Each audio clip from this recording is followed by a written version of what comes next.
I see the. Are you a sneakerhead? Not as much as I used to be, but yeah, I would still consider myself a sneakerhead. Yeah. What's your favorite sneaker? My favorite sneaker? Oh man, I mean, I'm a big Yeezy fan.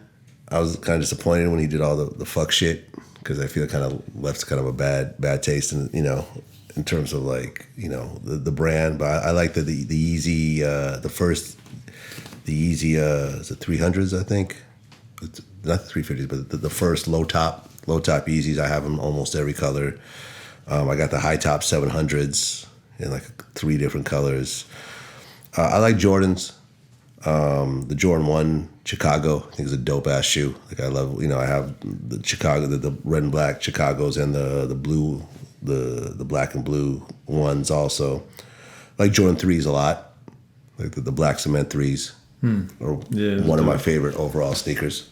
That's about it. So between Jordan and Yeezys is pretty much mostly what I wear. Are you an ass or a tit man? Definitely an ass man. Definitely an ass man. But I definitely love titties as well. If I only had to pick one, if it'd be like, okay, let me put it like this. I will take a girl with a really nice ass. How nice though? Like super fat, like big? No, like just a nice shape.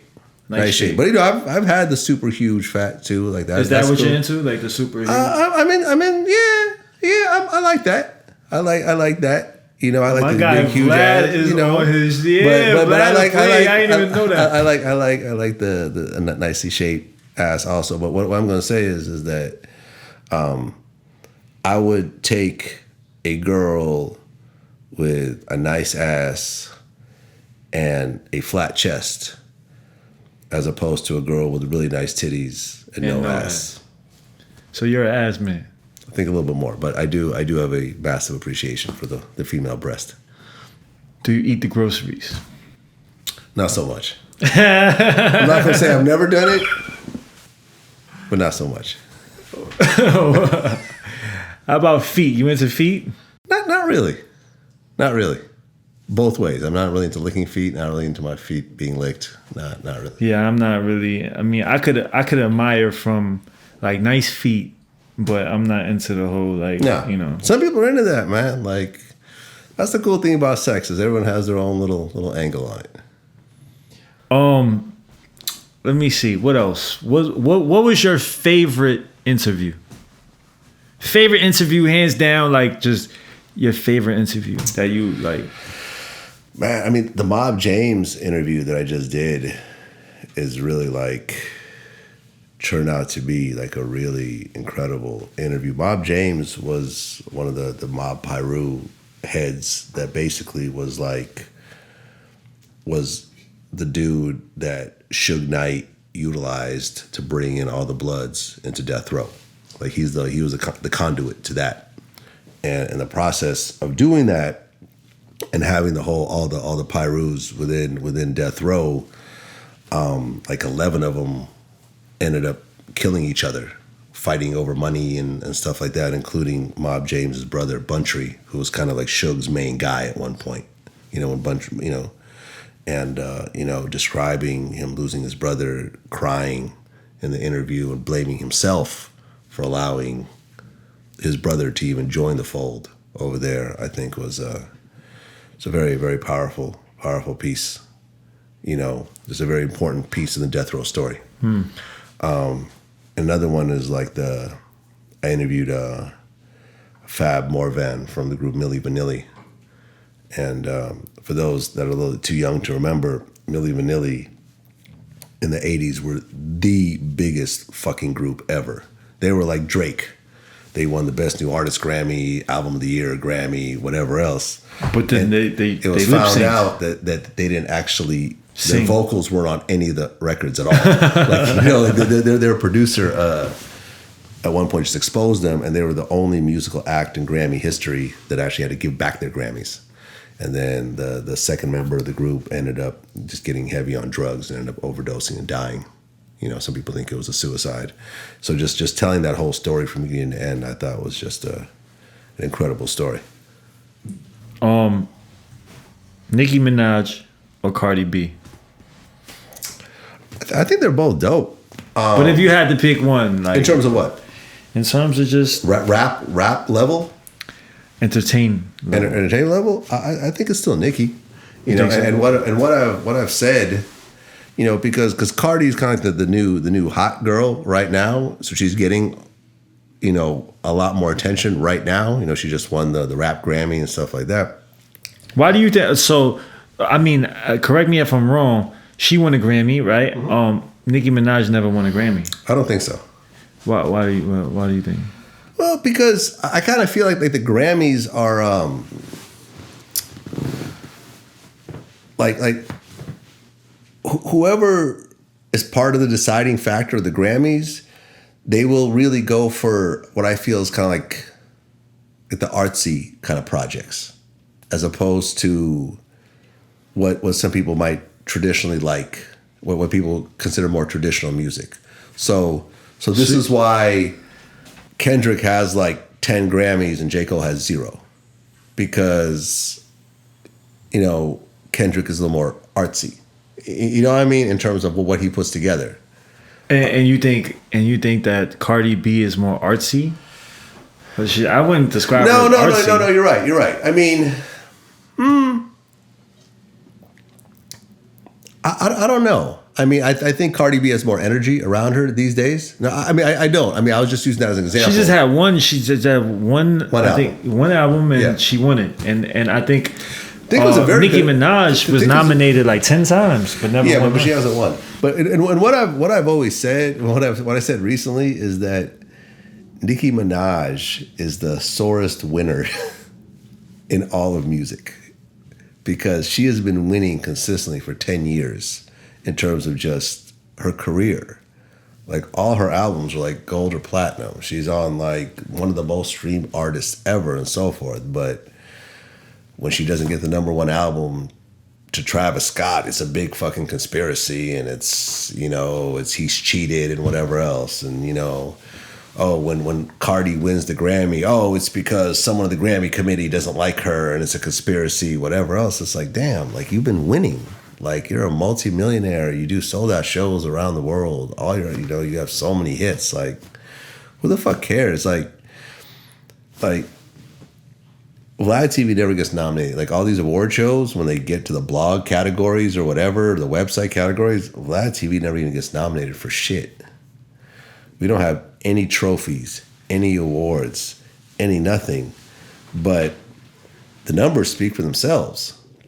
Like, you know, they'll pick some fucking obscure blog that I never even heard of, and it's nominated, we're not nominated. It's like, all right, come on. Like, you could ask 1,000 people if they've heard of these guys or us, and they'll all say us. But we don't get nominated for shit because, for whatever reason, who the fuck cares? Fuck these trophies. Fuck these awards. Like, you know what I mean? It's nice to have them, but they're not really paying the bills. Like, you know, at the end of the day, it's really about our audience and what we put out. So the fact that Nicki didn't get the #1 album, she didn't get a Grammy, who the fuck cares? Like, you've been winning, you know? Take your wins. Yeah. You know, but Cardi put out, you know, I mean, I can't say that Cardi's put out a hell of an album. Like that, you know, that album she put out was great. You know what I mean? Great features, great songs, strong singles. Like, she did her thing. I think, you know, I personally would say that Travis Scott put out a better album last year, but I'm not the ones deciding. You know, I would say he should feel some type of way more so than a Nicki, because Nicki's album I don't think was as good as Cardi's album. Gucci. Yeah. So there was a big thing that happened with Gucci and how they had the black face turtleneck. Yeah.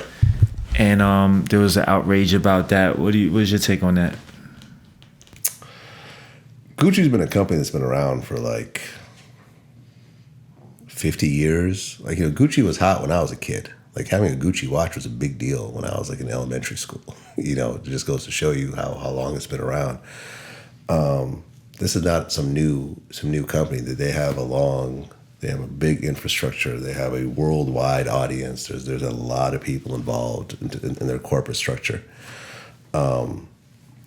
My this will probably never be proven or disproven, but what I think is that Gucci knew exactly what they were doing with that piece of clothing. They knew exactly what was going to happen when they put that out, and they felt that strategically this is going to give them so much publicity, even though it's technically negative publicity, but it's still publicity, that they can never buy themselves. That this is going to create so much attention over the brand that it was really just planned out. We're going to put this out. It's going to upset all these people. There's going to be these protests, whatever. And then we're going to go and do a statement. And we're going to say there's going to be, sensitivity training and whatever else. And we're very sorry and it'll never happen again. And then, 3 months from now, everyone's going back to buying Gucci again, just like everyone's going back to Starbucks again. And after, hassling those two black guys that were, in their coffee shop that one day. So you think that was all strategized? I think it was all strategized. It makes sense. As someone who runs a corporate company, like shit doesn't, there's checks and balances along the way. You see what I'm saying? Yeah. Like shit doesn't just come out accidentally. Like there's no real mistakes when it comes to this type of thing. I think it was all planned. And, you think Tekashi 6ix9ine is the only person who trolls? Like these companies troll right along, right along with these rappers. I think it's trolling. And I think people understand the trolling is the new publicity.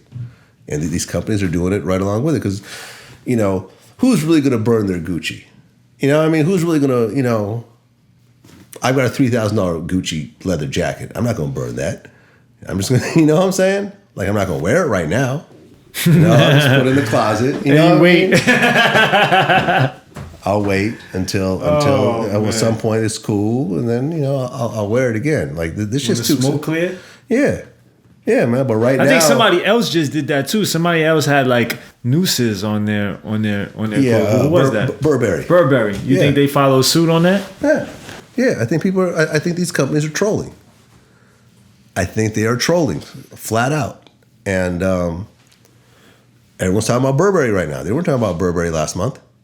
I own Burberry. You know what I mean? I think it's a dope brand, but, I wouldn't wear that new shit, but Burberry raincoats are dope. They make high quality clothing. But now everyone's talking about Burberry. Everyone's going to go check out, I bet you their sales are going to go up.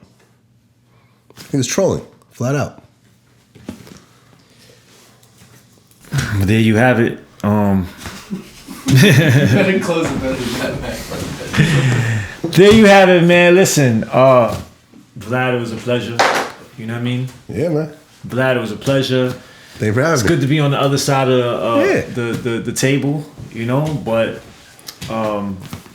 like I said, man, I appreciate you. I appreciate you for coming through, and I think this interview this podcast. This little segment right here should show a lot of people, what's up, another side of you and shit. And I think that was important. No doubt. Thanks for having me, man. You already know. Yes, sir. Mac talk, not from back to what? Try overtime. What? A little sloppy. All right. From where? It's over? It's ended. All right. Yeah. Well, there you have it. Vlad, thank you for coming. Thanks for having me. Definitely appreciate you taking part of my new endeavor.